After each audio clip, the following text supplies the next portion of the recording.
अगर आप अभी तक मेरे चैनल को सब्सक्राइब नहीं किया तो इसे सब्सक्राइब कर लीजिए और साथ ही साथ बेल आइकन भी दबा लीजिए ताकि आप देख सकेंगे मेरे बायोग्राफीज के वीडियो सबसे पहले। श्रीकांत बोलाई भारत इंडस्ट्रियलिस्ट और बोलैंड इंडस्ट्रीज के फाउंडर चेयरमैन है।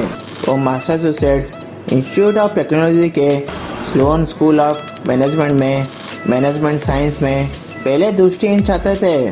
तो आज हम पता करेंगे शार्क टैंक इंडिया के नए जज श्रीकांत बोला के बारे में सब कुछ।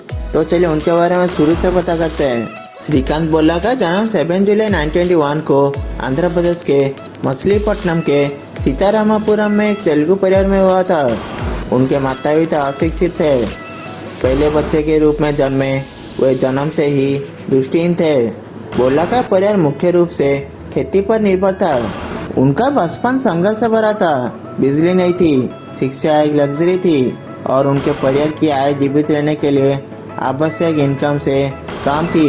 क्योंकि वो दृष्टिहीन थे इसलिए शिक्षा के अवसर भी संघर्षपूर्ण थे, क्योंकि बहुत से लोग इसे एकोमोडेट नहीं कर पाते थे। 2012 में बोला ने अपने बिजनेस पार्टनर रवि मंथा के साथ बोलैंड इंडस्ट्रीज की स्थापना की। लगभग 10 साल के प्रेमालाप के बाद उन्होंने 2022 में बीरास्वती से शादी कर ली।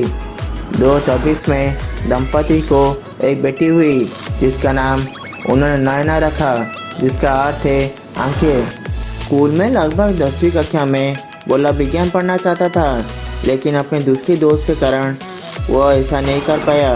भले ही उसने अपनी 12वीं बोर्ड परीक्षा में 98% अंकों के साथ अपनी कक्षा में टॉप किया हो, लेकिन स्कूल में दृष्टिहीन विद्यार्थियों के लिए कोई व्यवस्था नहीं थी।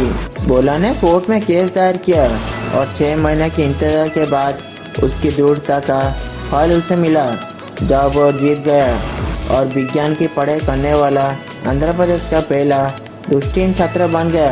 ग्रेजुएशन होने के बाद बोला को इंडियन इंस्टीट्यूट ऑफ टेक्नोलॉजी के लिए कोचिंग संस्थानों में प्रवेश करने के लिए इनकार कर दिया गया। उन्होंने अपनी दृष्टिहीनता के कारण इंजीनियरिंग करने का फैसला किया। तब से वो दृष्टिहीन लोगों के लिए अवसर पैदा करने में एक महत्वपूर्ण व्यक्ति रहे हैं। वो 2005 से युवा नेता है और lead India 2020 the second national youth movement के लिए सदस्य बन गए। भारत के पूर्व राष्ट्रपति APJ अब्दुल कलाम द्वारा शुरू किया गया लीड इंडिया 2020 भारत को गरीबी, अशिक्षा और बेरोजगारी को मिटाकर 2020 तक विकसित राष्ट्र बनने के लक्ष्य तक पहुंचने में मदद कर रहा है। अप्रैल 2017 में बोला को फोर्ब्स पत्रिका ने पूरे एशिया में 30 अंडर 30 की सूची में नामित किया था, जो उस सूची में केवल 3 भारतीयों में से एक थे। There was once a day that I would pray for you. I'd go and misbehave just so you'd notice too. Sneaking look